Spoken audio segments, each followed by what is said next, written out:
और supreme court से एक बड़ी खबर है। बकरा ईद में छूट पर केरल सरकार को सुप्रीम कोर्ट से फटकार पड़ी है। सुप्रीम कोर्ट ने कहा कि जीवन के अधिकार को खतरे में डाला गया। कोर्ट ने यह भी कहा है कि केरल सरकार का यह बहुत ही दुर्भाग्यपूर्ण रवैया है, जिसने अनुच्छेद 21 और 144 का ख्याल बिल्कुल नहीं रखा। साथ ही कोर्ट ने कहा कि नागरिकों के अधिकारों को ताक पर रखा गया और इस तरह की नीतियों से कोरोना में तेजी आने की पूरी संभावना है। और केरल वही राज्य है, कोरोना के मामले पहले भी ज्यादा थे और एक बार फिर से तेजी के साथ कोरोना के मामले इंक्रीज हो रहे हैं, बढ़ रहे हैं। उसके बाद केरल सरकार का यह फैसला कि बकरा ईद पर छूट देना, ये केंद्र माफ कीजिएगा, सुप्रीम कोर्ट को बिल्कुल रास नहीं आया। प्रभाकर मिश्रा हमारे साथ मौजूद हैं। प्रभाकर मिश्रा, और क्या कुछ फटकार के दौरान सुप्रीम कोर्ट ने कहा है?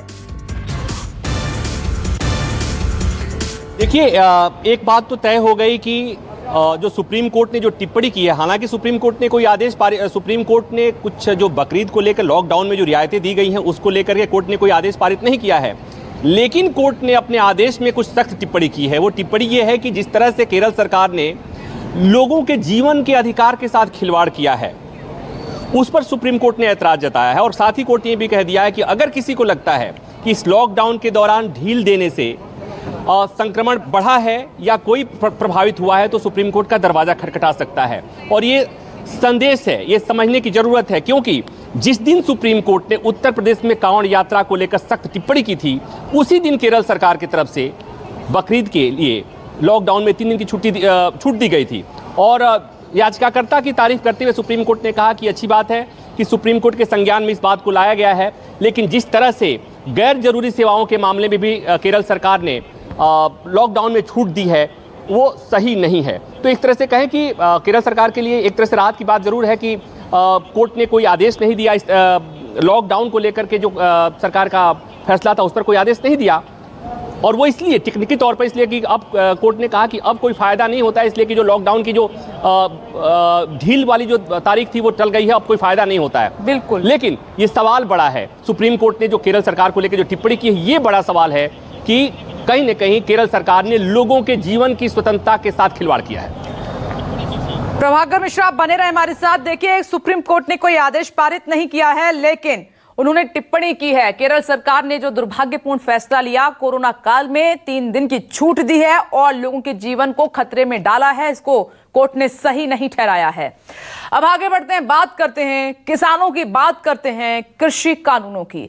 मॉनसून सत्र के दौरान कृषि कानूनों के विरोध के लिए किसान प्रदर्शन करने पर अड़े हुए हैं। किसानों ने ऐलान किया है कि 2 जुलाई को वो संसद के सामने प्रदर्शन करेंगे। हालांकि पुलिस ने किसानों को इसकी इजाजत नहीं दी है। 2 अगस्त की यहां पर बात हो रही है, इसके बावजूद किसानों ने ऐलान किया है कि हर रोज 200 किसान धरना स्थल से जाएंगे और संसद के सामने शांतिपूर्ण तरीके से प्रदर्शन करेंगे। किसानों के ऐलान को देखते हुए संसद के आसपास और दिल्ली की सीमाओं पर मौजूद धरना स्थलों की सुरक्षा बढ़ा दी गई है। जानकारी के मुताबिक देखिए, 22 जुलाई से रोज प्रदर्शन की बात की जा रही है। 22 जुलाई की तारीख बैठक में किसानों ने तय की और आशंका को देखते हुए कुछ मेट्रो स्टेशंस को बंद रखने की तैयारी की गई है। दूसरी तरफ विपक्षी दल भी किसानों को समर्थन लगातार दे रहे हैं। संसद में इस मुद्दे को लेकर विपक्ष आक्रामक रुख अख्तियार किया हुआ है। मेरे 2 सहयोगी हमारे साथ इस वक्त मौजूद हैं। ऋषिकेश टिकरी बॉर्डर से जुड़ गए हैं और प्रभाकर मिश्रा गाजीपुर बॉर्डर से हमारे साथ मौजूद है। उनका हम रुख करेंगे, लेकिन इस बीच एक बड़ी खबर। संसद परिसर में अकाली सांसदों का प्रदर्शन और कृषि मंत्री के सामने सांसदों ने प्रदर्शन किया है। संसद परिसर में कृषि कानूनों के खिलाफ प्रदर्शन लगातार जारी है। अकाली के साथ बीएसपी सांसदों ने भी जोरदार प्रदर्शन किया है। तो बॉर्डर से लेकर संसद तक सरकार के खिलाफ कृषि कानूनों को लेकर नारेबाजी। एक तरफ किसान है तो दूसरी तरफ विपक्षी पार्टियां। ये 2 तस्वीरें इस वक्त आपके सामने। कभी पंजाब में बीजेपी की सहयोगी रहा करती थी अकाली दल, आज आप देख लीजिए, शर्म करो, देश के अन्नदाता का अपमान बंद करो, इस तरीके से ये तख्तियां लेकर, पोस्टर लेकर वहां पर सरकार के खिलाफ प्रदर्शन किया जा रहा है। 2 सहयोगी हमारे साथ मौजूद हैं, बॉर्डर से ही टिकरी से ऋषिकेश जुड़ गए हैं। प्रभाकर मिश्रा तो आपने देखा ही, वो गाजीपुर बॉर्डर पर लगातार बने हुए हैं। प्रभाकर मिश्रा, आपके पास आ रही हूं। परमिशन नहीं है किसानों को कि वो संसद तक पहुंचे, तो फिर ऐसे में क्या है अगली रणनीति, क्या कह रहे हैं किसान? विपनेश, मेरे साथ राकेश टिकैत हैं, उन्हीं से ये सवाल पूछ लेते हैं। टिकैत साहब, जाहिर सी बात है कि पुलिस तो परमिशन देगी नहीं, तो पुलिस ने परमिशन नहीं दिया है, तो जब पुलिस ने परमिशन नहीं दिया है तो कैसे होगा, कैसे जाएंगे, क्या रणनीति है? तय कर लेंगे, आज जाल लग रहे, हम भी मीटिंग है, आज तय कर लेंगे। नहीं, क्या मतलब क्या बता, क्या तय करेंगे हम? मीटिंग में तो तय हो गया कि पार्लियामेंट जाना है, मार्च करना है। मार्च करना तो और तय कर लेंगे। अब एक बात विपनेश, मैं एक सवाल पूछ लेता हूँ कि 8 महीना हो गया, आपको लगता है कि पार्लियामेंट मार्च करेंगे, पार्लियामेंट का घेराव करेंगे तो सरकार सुनेगी, कुछ बात बनेगी? हाँ, यहाँ पे है तो कुछ ना कुछ तो बात बढ़ेगी, पार्लियामेंट तो सुनना चाहिए। सारे एमपी आएंगे यहाँ, पक्ष के आएंगे, विपक्ष के आएंगे, कुछ ना कुछ बात होगी, किसान की बात होगी, प्रेस में होगा, टीवी में होगा, देश को सुनाई देगा, तो कुछ ना कुछ तो होगा। कल पार्लियामेंट में भी कृषि कानून की गूंज उठी थी, आज अकाली नेताओं ने, अकाली सांसदों ने भी पार्लियामेंट में प्रदर्शन किया है, तो क्या लगता है कि कुछ मोमेंटम बन रहा है क्या? हाँ, बनेगा, ये सारे बोल लेंगे। अब अपने क्षेत्र में भी तो जाना नहीं इनको, ये पक्ष वाले भी बोल लेंगे और विपक्ष वाले भी बोल लेंगे, सब बोल लेंगे। संयुक्त किसान मोर्चा की तरफ से विपक्ष के नेताओं को चिट्ठी लिखी गई थी और उसमें जो बातें कही गई थी कि पार्टी का व्हिप न मानिए और किसानों के हक में आवाज़ उठाइए, आपको लगता है कि इस बात का असर हुआ है, उस चिट्ठी का असर हुआ है? हाँ, हुआ असर, उठागा। विपक्ष का क्या काम है? विपक्ष का काम है कि बाहर कोई घटनाक्रम हो रहा है उस पर आवाज़ उठाना, तो विपक्ष का यही तो काम है। और नाराज होकर बाहर नहीं आना, वहीं रह के विरोध करना, नाराज होकर बाहर नहीं कि छोड़कर वॉकआउट कर बाहर आ गए ना, वहीं। आपने एक बात और कही थी कि अगर हमारी बात, हमारी आवाज़ अगर अभी तक आप असफल रहे हैं, नहीं उठाए हैं, अगर आपने उठाया, अब नहीं उठाया, तो आपका वही हश्र होगा जो सत्तारूढ़ पार्टी के सांसदों और विधायकों का हो रहा है। उन्हें ये कहा कि आवाज़ उठाओ भाई, आपसे भी बुझा जाएगा कि जब आप विपक्ष में थे, सत्ता नहीं आपकी थी, विपक्ष में थे, तो आपने आवाज़ क्यों नहीं उठाई जी? तो ये कहना कोई गलत है? उनसे भी तो पूछा जाएगा। ठीक है, प्रभाकर मिश्रा, मैं आती हूँ और एक बार फिर से वो उम्मीद लगाए बैठे हैं कि किसान तो पहुंच नहीं सकते, तो विपक्ष उनकी जो मांग है, बात है, उसको सदन में, इस सेशन में जोरदार तरीके से उठाएगा। ऋषिकेश, आपके पास आ रही हूं। ऋषिकेश, क्या लग रहा है किसानों को यहां पर? वो संसद तक तो पहुंचेंगे नहीं, तो इस मॉनसून सेशन से क्या उम्मीद है कि अगर पार्लियामेंट में, सदन में, अंदर संसद में विपक्षी हंगामा करते हैं, इस बात को उठाते हैं, तो क्या सरकार पर कोई असर पड़ेगा? क्योंकि इतने महीने से तो कोई असर है नहीं।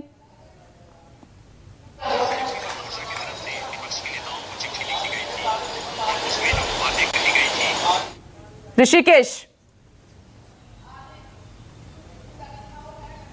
चलिए, आवाज नहीं पहुंच रही है। प्रभाकर, ये सवाल मैं आपसे ही पूछ लेती हूँ, इंपॉर्टेंट सवाल है।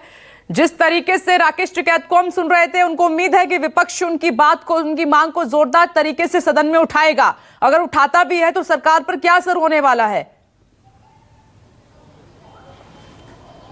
देखिए, अभी थोड़ी देर पहले राकेश टिकैत से मेरी बात हो रही थी, ऑन एयर जाने के पहले भी बात हो रही थी, तो मैंने कहा क्या उम्मीद पाल रखे हैं आप? तो उन्होंने कहा कि अभी सरकार नहीं मानेगी, क्योंकि सरकार को लगता है कि किसानों ने सरकार को परेशान किया है, किसानों ने सरकार को नुकसान किया है, तो फिलहाल सरकार नहीं सुनने जा रही है। ये पहले से मान के बैठे हैं ये लोग।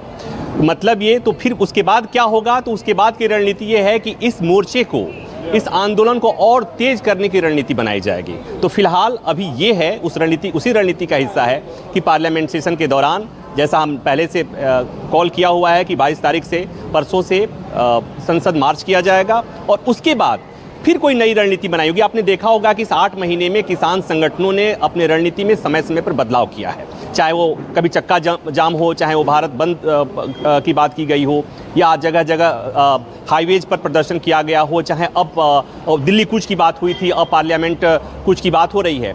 तो कोशिश, हर संभव कोशिश ये है कि सरकार तक दबाव बनाया जाए, और इसी क्रम में वो रणनीति भी थी कि पार्लियामेंट में विपक्ष के सांसदों को चिट्ठी लिखा गया, उन्हें ये कहा गया है, उस चिट्ठी में के नेताओं से कोई बातचीत हुई है? मीटिंग ना सही, टेलीफोनिक कोई बातचीत हुई है कि हम नहीं पहुंच पाएंगे, तो आप जरूर हमारी इस मांग को उठाना सदन में जोरदार तरीके से?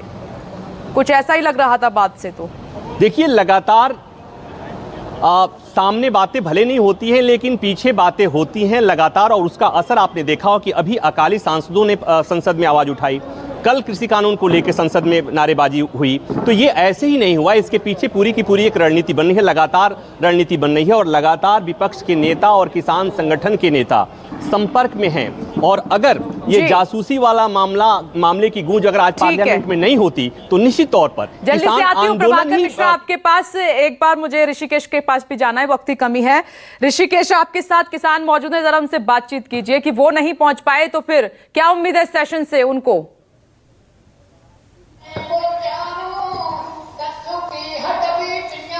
जी देखिए, बिल्कुल टिकरी बॉर्डर पर है और किसान अभी बैठक कर रहे थे कि कल की रूपरेखा क्या होगी, परसों जाने के लिए कल ही लोग कूच करेंगे। परसों जो आप लोग मूव करेंगे, कूच करेंगे संसद के लिए, क्या रूपरेखा है, कितने लोग जाएंगे, कैसे जाएंगे, क्या एजेंडा? ये संयुक्त मोर्चा की तरफ से आह्वान किया गया है कि संसद कूच का जो प्रदर्शन है किसानों का, मैं भारतीय किसान यूनियन प्रदेश अध्यक्ष चौधरी जोगेंद्र घासीराम नैन हरियाणा से, हमारा संयुक्त मोर्चा का फैसला है कि सभी जत्थेबंदियों से 5-5 व्यक्ति 200 के संगठन में इकट्ठे होकर के बसों से के द्वारा भर करके पूरे हमारे संसद की तरफ जाएंगे।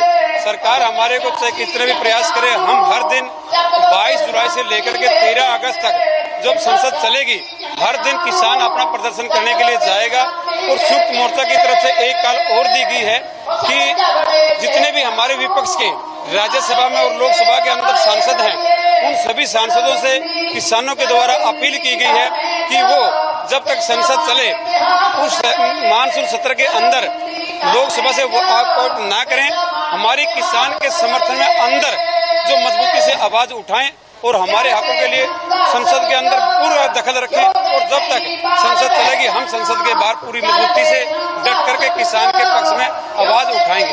कैसे पहुंचेंगे संसद, आप कैसे पहुंचेंगे पुलिस को? आप जो संयुक्त मोर्चे का फैसला है, 40 जथेबंदियों का साडा फैसला है, एक जथेबंदी के 5-5 आदमी जाएंगे। 23 तरीक से मेरी बारी है, 22 तरीक से चालू होएगा जथे जाने। तो जिथे भी सरकार साडे को रोकेगी उथे ही धरना लगाएंगे, जे गिरफ्तार करेगी तो गिरफ्तारी भी देंगे। ठीक है ऋषिकेश, एक ही बात है कि किसान अपनी जिद पर अड़े हुए हैं, परमिशन मिले ना मिले लेकिन वो जाकर दिखाएंगे। खैर देखते हैं कि दिल्ली पुलिस और सरकार कैसे रोक पाती है और क्या नतीजा आगे निकलता है। प्रभाकर मिश्रा, ऋषिकेश, आपका शुक्रिया बॉर्डर की तस्वीर दिखाने के लिए, बातचीत करने के लिए। एक छोटा सा ब्रेक, फौरन लौट रहे हैं। नमस्कार, मैं हूं मानक गुप्ता। अगर आपको हमारा ये वीडियो पसंद आया हो तो इसे लाइक और शेयर जरूर करें और हाँ, हमें सब्सक्राइब और फॉलो करना ना भूलें ताकि आप देश और दुनिया की कोई खबर मिस ना करें। तो जुड़े रहिए हमारे साथ और देखते रहिए न्यूज़ 24।